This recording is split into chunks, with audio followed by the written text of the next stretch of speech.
Good morning, children. Today is the continuation of Lesson 7 Agriculture in Our Times. Some farmers have tried to get rid of this problem by entering into a contract with companies for production and supply of some special crops. Contract farming. Companies advise farmers to follow specific farming practices and also provide financial support. They buy the harvest at predetermined prices and pay the farmers after deducting the input cost. This is called contract farming. The companies use the product as a raw material for making their own products like chips or tomato sauce or medicine and export them directly to other countries. Although not widespread, in some parts of Telangana, some companies have made contracts with farmers to cultivate crops such as palm oil, paddy, amla, maize, groundnut, soya bean, cotton, chilies, and cucumber. Many farmers welcome this arrangement as they get advances for the crop inputs and are assured of the prices.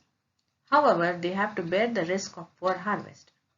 In order to get high yield under contract farming, farmers use chemical fertilizers extensively and exploit groundwater resources.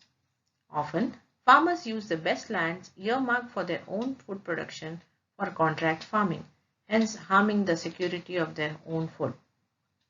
Small farmers come laborers in Venkatapura. Next, we found a tiled house in front of which there was a tractor with loads of harvested groundnut plants. We stopped and talked to the farmer whose name was Ramu. He was also a small farmer like Ravi. As he also had a small piece of land, he was working for Vijay Kumar, a big farmer of the village. However, he helps Ramu by diverting water to his fields and lends money as loans.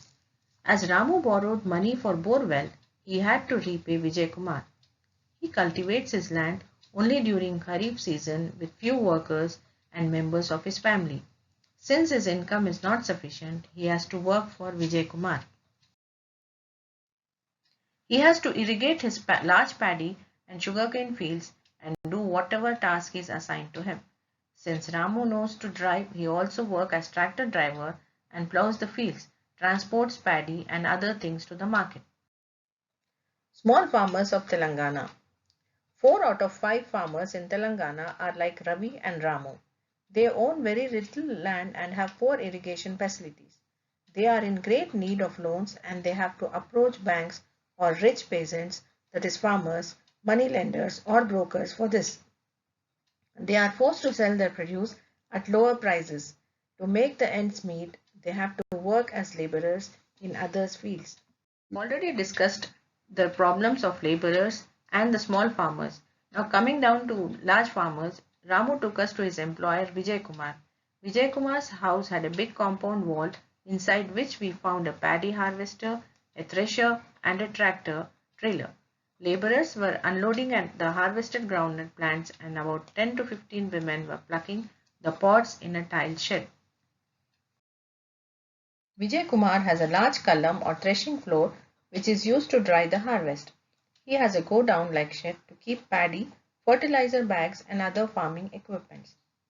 Vijay Kumar has also 25 acres of land with 3 borewells. His paddy fields are in the command area of the village tank.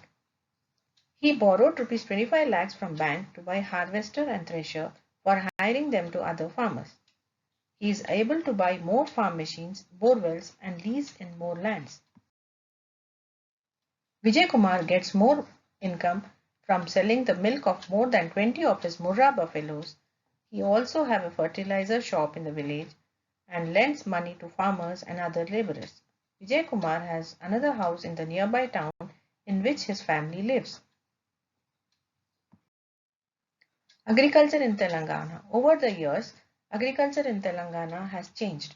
Even though paddy continues to be the main crop, other food crops like ragi, jowar, maize have been replaced by cash crops like cotton, sugarcane, groundnut, turmeric and chilies. All these crops need investment in the form of seeds, water, fertilizers, pesticides, etc., for which the farmers take loans. A few decades ago, most of the farmers depended upon the tanks and canals to irrigate their lands. Now, more than half of the land in Telangana depends on borewells. This has resulted in depletion of groundwater levels. All this has made small farmers vulnerable to crop failures. Consequently, they are unable to repay their loans. Many of them are forced to sell their lands and migrate to towns as laborers. On the other hand, big farmers benefit from the new equipments and the growing market for agriculture produce. They have now diversified their investment into setting up of dairy farms, poultry farms, shops, schools, money lending, etc. To conclude, agriculture laborers are not getting enough work and their wages are not rising. Government schemes of providing employment opportunities provide relief only for a limited days in a year. Hence, they are migrating to other villages. Villages means rural areas or to big towns and cities. They are called as urban areas. Thank you.